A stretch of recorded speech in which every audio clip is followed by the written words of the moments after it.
Hello, everyone. So I'm grateful to be here today on the unceded territory of the Indigenous people who have long inherited this land. And I'm grateful to be here presenting on behalf of my many co-authors and those who have helped this research come to fruition.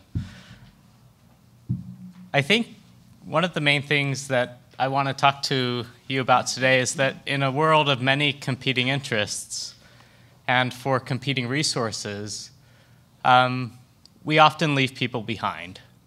It's not unbelievable to think that there aren't really solutions in this world. As one famous author put it, there are only trade-offs.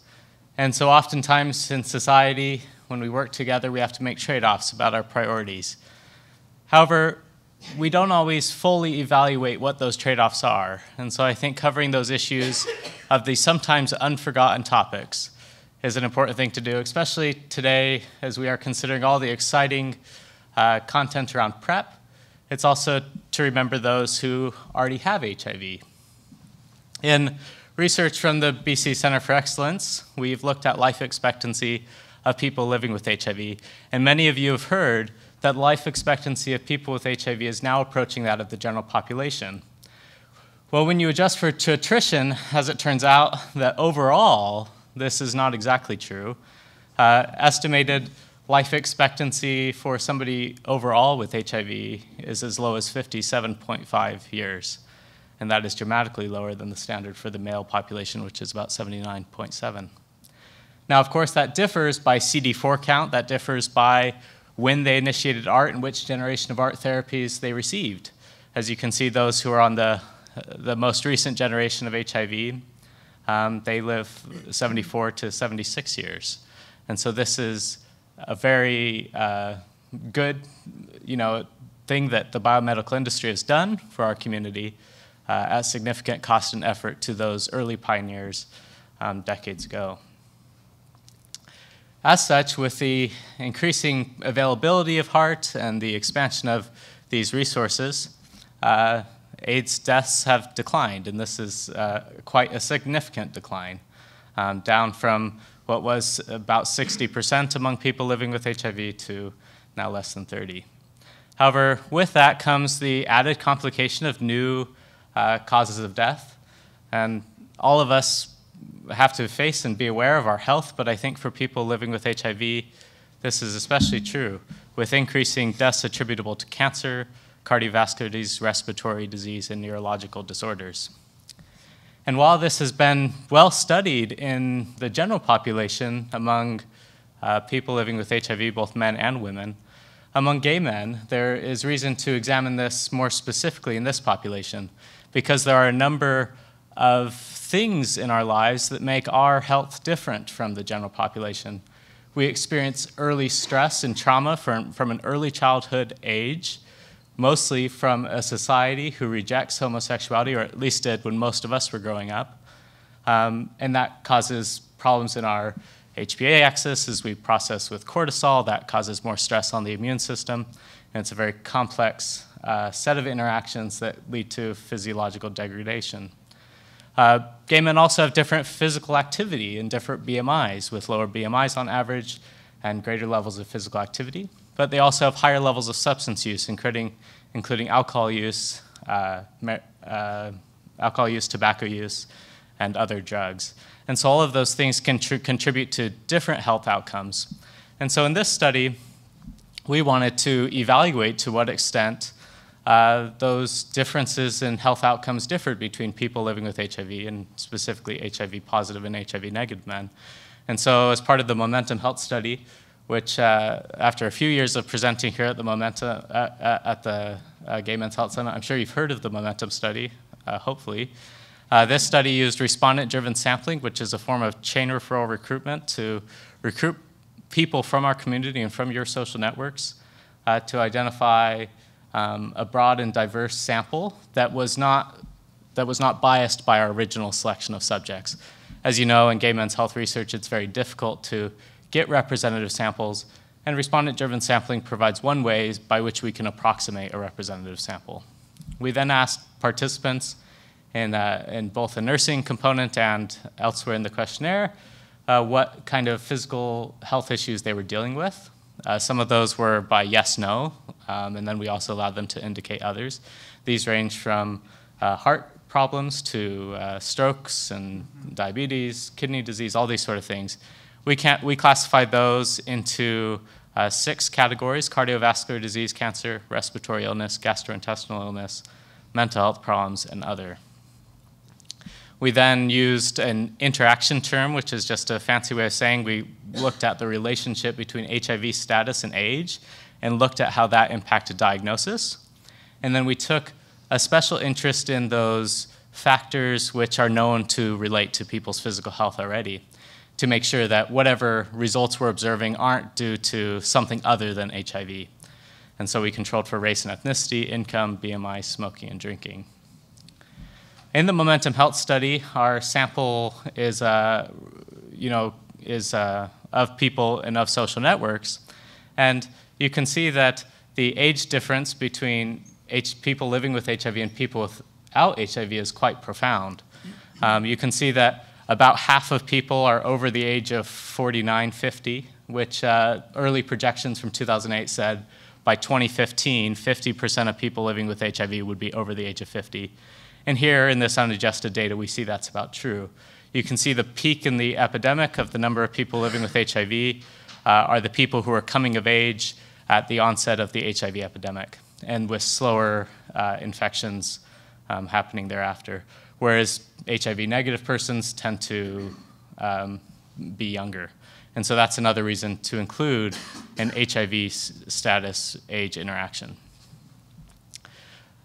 Summarizing our results in this table, you see that cardiovascular disease and respiratory disease and mental health and others all increased with age, which is perfectly as expected. We don't generally expect young people to have cardiovascular, respiratory, or health issues. I think most startling to me personally is the overwhelming prevalence of mental health disorders in our community and how those are, should be an important public health concern, especially linking the physiological effects of mental health on the body and in relation to cardiovascular disease and respiratory health. Looking at the interaction effect that I introduced, we can see in the blue line there, people living with HIV increased at a much higher slope in their risk for cardiovascular illness, and this was a statistically significant interaction. And so not only are both HIV positive and HIV negative men increasingly more likely to have a cardiovascular illness with older age, but HIV positive men are aging faster, so to speak. We see a similar trend with respiratory illness, and remember, this is adjusting for all those lifestyle factors that we cared about. We see that here with respiratory illness, it's a similar situation with increasing odds for respiratory illness among those with HIV.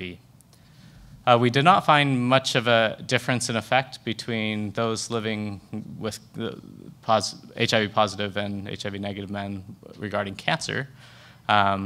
And this largely speaks to that cancer has a lot to do with your lifestyle factors. And after controlling for those, we control for much of the effect of cancer, and then plus an already small sample of cancer diagnoses. Similar is with gastrointestinal illness, where the results are really too small to say much because they weren't largely reported. With mental health, we see a similar story where whether you have HIV or not, you're facing mental health challenges and in our community. And so that's definitely a concern. And same with others. So really the two that were most notable, I think, in terms of a difference were cardiovascular disease and respiratory disease, as well as a general concern for the high levels of mental health issues that impact how people live. So the cause of this, there are multiple theories, and the research is ongoing even among the general population, but the general belief is that HIV positive, even with antiretroviral therapy, is that increased immune activation response from the body, as well as programmed cell death and inflammatory response, as well as increased cortisol activity, which affects both aging. It's kind of sometimes known as the aging hormone. All of that contributes to especially harmful impact on the heart and lungs. And so in this study, there are, of course, as with any, several strengths and limitations. Our strengths is that we've adjusted for behavioral and biological confounders of substance use, which many studies have not done, because oftentimes these large studies are based on clinical cohorts, which don't collect so much behavioral or psychosocial information. And so while we're a smaller cohort, we do benefit from that. We also have RDS weightings to make our population estimates more representative of our networks here in Vancouver. However, our estimates were self-reported and subjective of lifetime doctor diagnoses of health. And so these aren't perfect proxies for the onset of the illnesses that we're trying to represent. And as well as that we've collapsed across several categories. We can imagine that in the other category, there are things like neurological illness, which are just too rare for a study like ours to capture. And then we can imagine within cardiovascular disease that there are maybe 3 or 4 different primary things, high blood pressure, those sort of things that are being caused. So in conclusion of the results here, I invite you to consider that our community is now entering a phase where an increasing proportion of us living with HIV are now aging, and that we are needing to call attention to their needs in this community, and that failure to do so will not only result in less effective health prevention, because we know how important HIV-positive people are to the HIV prevention efforts that we take, but also it will have negative effects for those who are most vulnerable among us. So there's a clear need for stress reduction. There's a clear need for healthy living. There's a clear need for campaigns focused on improving your mental and physical health among both HIV negative, but especially among HIV positive men. And in BC, and in Canada in general, where funding issues for HIV-focused organizations have been significantly challenged with closing of like the HIV-positive Women's Network, and also funding challenges elsewhere. We should maybe shame the government and shame the funders a little bit to say, you can't just forget about these people and leave them behind, that we need LGBT competent and HIV sensitive care. Thank you to all these folks.